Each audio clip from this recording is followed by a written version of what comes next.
আজকে তোমাদের আমি আমার গানের ক্লাসে নিয়ে যাব। গানের ওখানে কি কি হয় সব তোমাদের সাথে শেয়ার করব।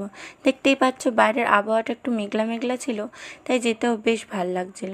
আমি মেনলি গলির মধ্যে দিয়ে যেতে বেশি পছন্দ করি, কারণ মেন রোডে প্রচুর গাড়ি ঘোড়া চলে, আমার ভয় লাগে। আমার গানের জার্নিটা শুরু হয়েছিল 2.5 বছর আগে। আমি মাকে বললাম, মা আমি গান শিখতে চাই। ঠিক তার পরের দিন মা একটা হারমোনিয়াম এনে দিল এবং এই স্যারটার কাছে ভর্তি দিয়ে দিল। তারপর থেকে 2.5 বছর ধরে আমি কন্টিনিউয়াসলি যাচ্ছি, একটা দিনও মিস করিনি।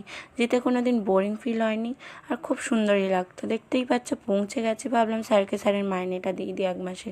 গিয়ে 1 ঘন্টা ওয়েট করতে হয়েছিল, কারণ একটা দাদার গান